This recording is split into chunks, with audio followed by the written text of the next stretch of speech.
14강 시작하겠습니다. 132쪽이고요. 7회 11번부터입니다. 그죠? 자, 추론한 내용으로 적절하지 않은 거 해가지고요. 1, 2, 3, 4번 보시면 1번에 고대 로마인의 평균 수명, 아이들의 질병, 그 다음에 파스테르 자연 발생설을 부인했다라는 거, 그 다음에 끓는 점 이하로 가열하는 파스테리제이션 살균법 나와 있고요. 맛과 질감 관련되는 거죠. 그 다음에 파스테르의 미생물 연구 사망률의 관계 나와 있습니다. 자, 1문단 한번 보시면 고대 로마 사람들의 평균 수명은 21세였는데 뭡니까?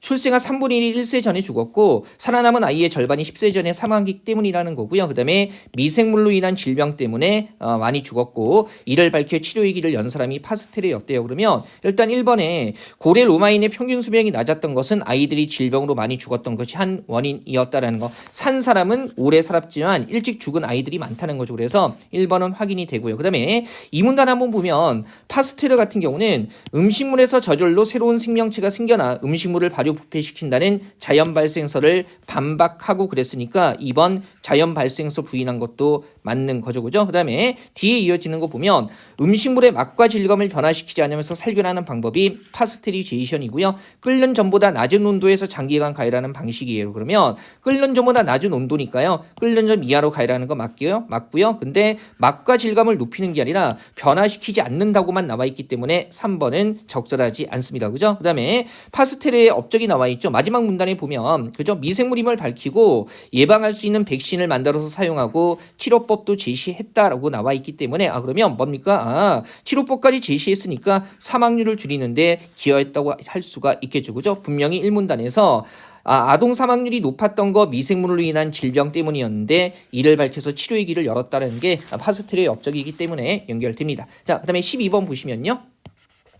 적절하지 않은 거고요. 그죠? 일단 보니까 1번부터 보죠. 바로 대화니까요. 갑은 축약된 기술어가 실존하는 대상을 지칭할 수 없다고 보는 건 갑 같은 경우는 축약된 기술어라는 개념을 아예 쓰고 있지 않고요. 축약된 기술어에 대해서 언급하고 있지도 않아요. 그죠? 이를테면 모든 단어는 무언가의 이름이고 따라서 모든 이름은 실존하는 대상을 반드시 지칭한다는 게 갑의 입장입니다. 일단 제시문이 나오는 방식이 낯설었기 때문에 좀 복잡하게 보였을 수 있는데요. 축약된 기술어에 대한 견해를 밝힌 것은 을밖에는 없어요. 그 다음에 을은요. 실존하지 않는 대상을 지칭하는 단어가 있다고 보는 건 이를테면 을의 마지막 말 실존하지 않는 대상을 지칭하는 단어는 실제로는 이름이 아니라 뭡니까? 일종의 축약된 기술어라고 해가지고요. 그러면 단어 중에서 그러니까 단어가 이름이라면 실존한 대상을 가리키지만 실존하지 않는 대상을 가리키는 것은 그저 그런 단어는 축약된 기술어라고 얘기하는 거니까 여기서 얘기하는 실존하지 않는 대상을 지칭하는 단어는요. 여기 축약된 기술어 얘기하는 거예요. 그래서 2번은 맞고요. 그러면 3번에 갑은 페가수스를 이름으로 갑은 페가수스 그죠? 단어, 그 다음에 이 단어는 이름이다. 얘기하고 있고요. 을은 뭡니까? 페가수스가 실존하지 않는다고 하면서 실존하지 않는 대상을 지칭하는 단어는 일종의 축약된 기술어라고 얘기하고 있죠. 3번도 맞고요. 그러면 4번에 갑과 을 어쨌든 단어를 이름으로 볼 수 있다면 실존하는 대상을 지칭한다고 해야 하는 게 맞죠. 그죠? 이를테면은 갑 같은 경우는 단어는 다 이름이고 이름은 실존하는 대상을 지칭해. 그래서 단어가 이름이라면 갑 실존하는 대상을 지칭한다고 생각하는 거 맞고요. 그 다음에 을 같은 경우도 단어가 정말로 이름이라면 그죠? 뭡니까? 실존하는 어떤 대상을 지칭한다라는 거라서 단어가 이름일 때 실존하는 대상을 지칭한다는 것은요. 갑과 을 공통적인 견해라고 얘기할 수 있습니다. 자, 그러면 13번 가보죠. 기억이 이처럼이라고 하면서 맨 끝에 나와 있기 때문에 앞 내용들을 종합하는 것이어야만 해요. 그러면 앞에 내용 보면 경상지역 방언을 쓰는 사람은 어와 을을 구별하지 못한다. 그 다음에 시옥과 쌍시옥, 그죠? 그 다음에 평안도, 전라도, 경상도 일부에서는 오어를 분별하지 못하고 평안도 사람들의 지읒 발음은 디귿 발음과 매우 비슷하다. 그럼 결국 뭐 얘기하는 거예요? 지역에 따라서 구별되지 않는 소리가 있다는 거죠. 우리말에는 지역마다 다양한 소리가 있다가 아니고요. 생각해 보세요. 두 개를 구별하지 못하면 소리의 다양성이 오히려 줄어드는 거 아니겠어요? 그래서 안 되고요. 그 다음에 표준 발음법 얘기하는 건 아니죠. 그죠? 이 지역에서의 표준 발음은 뭐다가 아니라 표준 발음은 따로 있는 건데 그 표준 발음을 구별하지 못한다는 거고요. 4번에 자음보다 모음을 변별하지 못하는 지역 뭡니까? 모음, 두쌍, 자음, 두쌍 나와 있기 때문에 이 수를 비교할 수는 없을 겁니다. 14번 한번 보면 시사점으로 적절하지 않은 건데요. 이런 거죠. 기존의 의학적 연구가 건장한 성인 남성의 몸을 표준으로 삼아 이루어지는 경우가 많았고 그다음에 이런 거 뭡니까? 이런 표준을 설정했기 때문에 여러 문제점을 낳았다라는 거 뭐예요? 실제 상황에 맞지 않는 문제점이죠. 그래서 이러한 차이가 생기는 게 그죠? 옛날에 측정된 자료를 바탕으로 하는데 남성을 기준으로 했기 때문이라고 얘기를 하고 있습니다. 그러면 특정 표준을 정했을 때는요. 현실에 맞지 않는 문제점이 생긴다는 거니까 어떤 표준을 정할 때 어떤 상황에 대해서 표준점을 정할 때는요. 다양한 상황을 고려해야 된다는 거 아니겠어요? 그러면 당연히 4번이죠. 4번은요. 이건 1, 2, 3번은 맥락이 비슷해서요. 기존의 사무실 적정 실내 온도가 조사된 것보다 낮게 설정되어 있는 건 맞는데 향후에 모든 공공기관의 사무실 온도를 조정할 때 일률적으로 높인다. 그냥 일괄적인 기준만 적용했을 때 오히려 실제 현실에 맞지 않는 문제점이 생겼다는 거니까요. 일률적으로 높인다는 건 이거의 시사점이라고 볼 수 없어요. 자, 그 다음에 15번 보시면 의미를 풀어 쓴 것으로 적절한 거 얘기하고 있고요. 일단은 첫 번째 문단에서요. 인플루엔자 바이러스 이야기를 하면서 그죠? 처음에 들어왔던 바이러스가 뭡니까? 치명적인 바이러스로 바뀌었던 이유는 뭐예요? 면역계가 과민 반응을 일으켰기 때문에 인체해를 끼친 것이라 그러면 이 문단은 일종의 집에 도둑이 드는 상황으로 이제 유추해서 설명하고 있는 건데 집은 인체고 좀도둑은 치명적으로 변하기 이전의 바이러스겠죠. 그 다음에 작은 손해를 가고 인기척 이거 적정한 정도의 면역 반응일 거예요. 그 다음에 그런데 만약 몽둥이 여기서 얘기하는 과도한 면역 반응 면역계의 과민 반응 때문에 도둑이 강도로 목숨을 앗아갈 정도의 치명적인 바이러스로 변한다는 얘기겠죠. 그래서 3번이 맞고요. 그 다음에 이 승리의 대가 같은 경우는요. 뭐 이 선택지 자체는 헷갈릴 게 없는데 그죠? 바이러스가 승리하면서 치르는 승리의 대가니까 바이러스가 원래 가지고 있다가 승리하는 대신 내놓는 자신의 것을 얘기하는 거죠. 그래서 숙주의 죽음이 아니라 얘는 바이러스의 죽음이 되는 겁니다. 확인하시면 되고요. 자, 16번 추론할 수 없는 거 얘기하고 있어요. 그죠? 지금 보니까 확증 편향. 그죠? 신념과 일치하는 정보는 받아들이고 그렇지 않은 정보는 무시하는 거고요. 그죠? 자, 뒤에는 비슷한 얘기하고 있고요. 그다음에 두 가지 이점이 고민하지 않고 마음의 휴식을 취할 수 있게 해주는 거. 그다음에 결과에서 자유롭게 해준다는 것. 즉 행동을 바꿔야 할 필요가 없다는 거죠. 그래서 생각하지 않게 하고 행동하지 않게 하고요.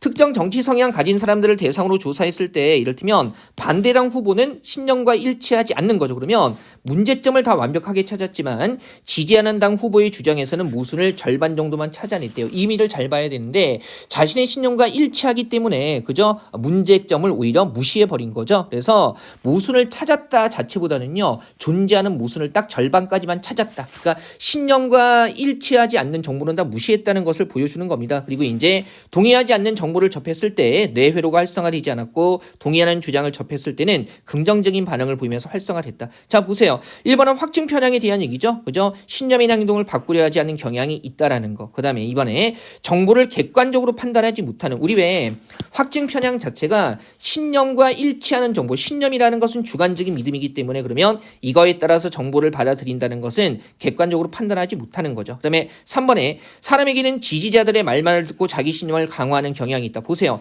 지지자의 말이라는 걸 바꿔서 생각하면 자신과 신념이 일치하는 사람들인데 어떻게 해요? 그죠?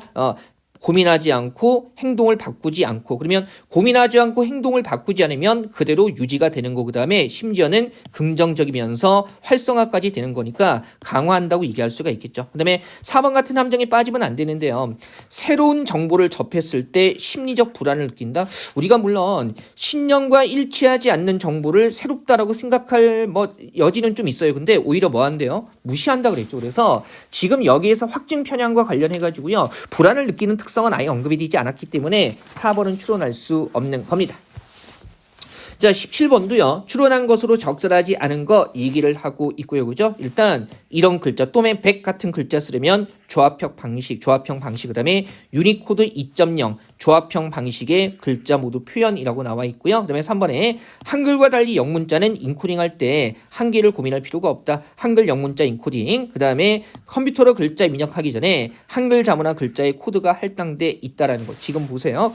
일단 보면 영문자 1문단이죠. 영문자와 달리 한글은 여러 가지 자문을 조합해서 글자를 만들기 때문에 다양한 인코딩을 생각할 수 있다라는 거. 그러면 일단 여기에서 3번이 바로 확인되지는 않는데 이어지는 거 보면 한글이 영어와 달리 다양한 인코딩을 생각할 수 있기 때문에 조합형과 완성형이 있는데 지금 보니까 영어는 알파벳 우리처럼 완성형 이런 글자 초성 중성 종성을 모아 쓰지 않죠. 그래서 추론해 보면 영어에서는 조합형 방식을 쓸 거라는 생각해 볼 수 있고요. 이 문단에서 얘기하는 게 완성형의 한계가 발견돼서 이를 수정했다는 거기 때문에 완성형을 쓰지 않는 영어 같은 경우는 완성형 방식의 한계에 대해서 고민할 필요가 없다라는 게 여기서 나오는 겁니다. 그죠?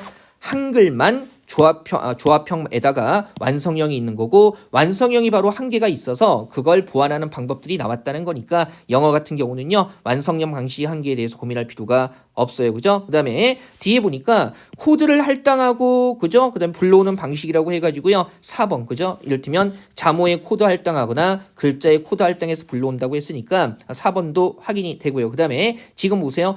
조합형은 1172자를 모두 표현할 수 있지만 초기 완성형에서는 이런 걸 표현할 수가 없었어요. 그죠? 그래서 뒤에 이를테면 이를 보완하기 위해서 확장 완성형 그러면 이거 다 쓸 수 있었다는 거고요. 유니코드 2.0은 조합형에서 구현할 수 있는 1172자 모두를 포함하고 있다라는 그러면 지금 현재 기준으로 이 글 기준으로요. 이런 글자 쓰려면 조합형 방식을 사용할 수밖에 없겠군이 아니고요. 이미 어디에서 확장 완성형이나 그 다음에 유니코드 2.0에서도 다 쓸 수가 있다는 거죠. 그죠? 자, 유니코드 2.0 사용하면 조합형 방식을 사용해 만들 수 있는 글자를 모두 표현할 수 있겠군. 여기서 확인되고 있고요. 그죠? 그다음에 뭐 3번, 4번은 좀 전에 봤던 거니까 보시면 되겠습니다.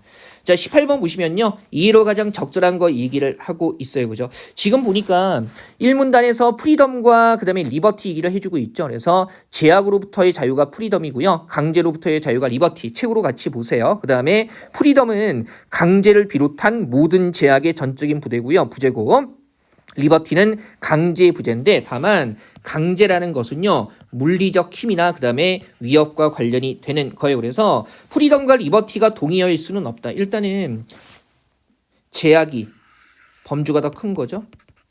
그 다음에 이 안에 강제가 있는 거고요. 그죠?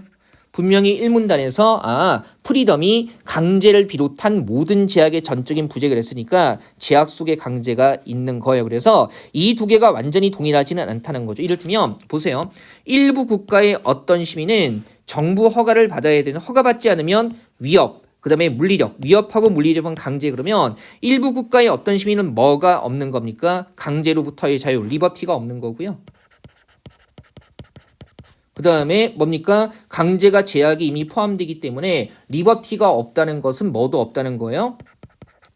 제약으로부터의 자유도 없다는 거니까 프리덤도 없다는 거예요. 근데 이와 달리 A국 시민은 거주지 이전에 허가가 필요 없어서 물리적 저지나 위협을 받지 않아요. 그러면 강제가 없는 거죠. 그러면 강제로부터의 자유인 뭐는 있는 거예요? 여기다 쓸게요.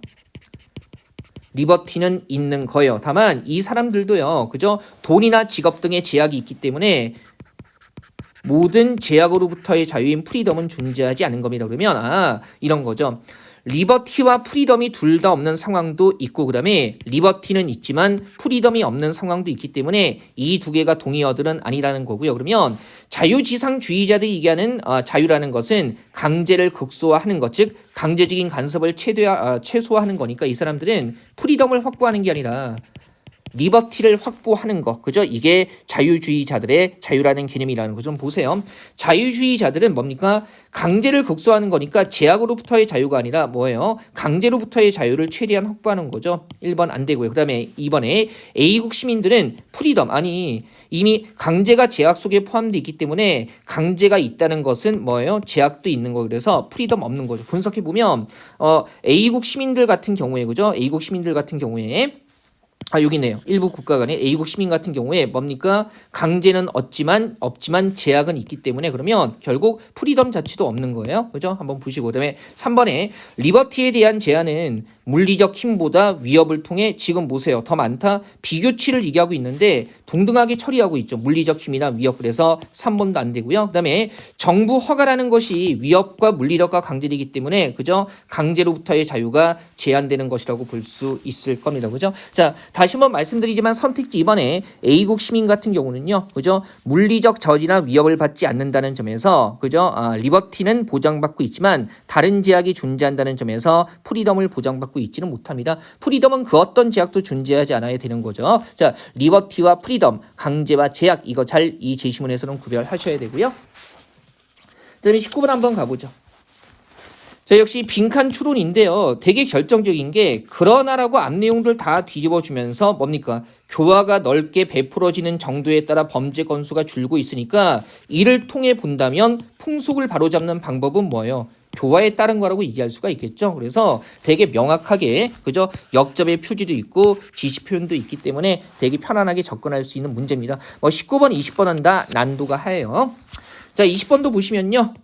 마지막 문제입니다. 적절하지 않은 것은 이렇게 나와 있고요. 일단 1번에 로컬 푸드의 범위와 경제적인 요소, 그리고 안정성 로컬 푸드 운동은 환경보호, 그 다음에 지역적 정체성의 전략으로 로컬 푸드, 그 다음에 4번에 지역 농가가 거대 자본에 의존하는 것은 로컬 푸드 운동이다 라고 나와 있어요. 일단 1문단 한번 보시면요. 미국의 경우 얘기하면서 이런 거 보이죠. 자, 미국의 경우에는 요 정도까지 확대하는데 생산, 유통, 소비에 있어서 건강성, 신뢰성, 친환경성 등이 유지될 수 있는 거리 그러면 생산, 소비, 유통이라는 것이 바로 뭡니까? 경제적 요소를 고려해서 규정한 거죠. 그래서 1번은 여기에서 확인되는 거예요. 그 다음에 2번 같은 경우에 일단 로컬 푸드 운동이 이 문단에서 친환경적이고요. 그죠? 그 다음에 뭐가 됩니까?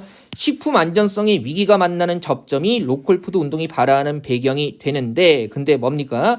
농약의 과다 사용으로 위기에 처하게 되면서 여기에 대응하기 위해서 로컬 푸드 운동이 나온다는 거 아니겠어요? 그래서 식품 안전성에 주목하는 로컬 푸드 운동 같은 경우에는 그죠? 뭡니까? 환경보호 운동, 친환경적이고 그다음에 뭡니까? 예, 식품 안정성, 이 농약하고로 관련이 되는 거죠. 그래서 2번도 맞는 거라고 생각할 수 있을 겁니다. 친환경적, 그다음에 농업의 해체와 여기 식품 안전성의 위기를 해결하기 위해서 대응하기 위해서 로컬 푸드가 나온 거니까 2번도 맞고요. 그다음에 3번에 지역 정체성, 지금 여기 나와 있네요. 지역 정체성을 강화하는 노력이 로컬 푸드 운동이라고 해서 맞고요. 그다음에 4번 보면 지금 거대 자본의 위협을 받고 있어서 이 문제점에 대응하기 위해서 로컬 푸드 운동이 나타난 거기 때문에 거대 자본에 의존하는 것 자체는요. 로컬 푸드 운동의 일환이라고 볼 수 없겠습니다. 정답 4번 확인하시고요. 자, 뒤쪽에 몇 회 더 남아 있는데요. 제가 이번 주 안에 다 끝내 버릴 거고요. 다만 작문하고 화법 같은 경우는 문제를 좀 골라서 하겠습니다. 어려운 문제, 좀 상대적으로 어려운 문제 골라서 하고요. 언어 다 풀고요. 어휘 같은 경우도요. 우리가 그냥 단순히 대응시키거나 암기하는 게 대부분이기 때문에 요거는 정답 통해서 확인하시면 돼요. 그래서 뒤쪽에 이제 그 창의 비판적 독해하고요. 그다음에 작문 화법에서 유의미 한 거 일부 보고요. 그리고 이제 언어 다 보고 어휘는 여러분들 한번 그냥 문제 풀고 정답만 확인해 보시면 될 것 같습니다. 그죠? 어차피 사전에서 찾아볼 수 있는 거니까 요거는 그냥 빨리 마무리하고요. 다음 교재 빨리빨리 하는 게 더 중요할 것 같습니다. 자, 14강은 이렇게 해서 마무리하겠습니다.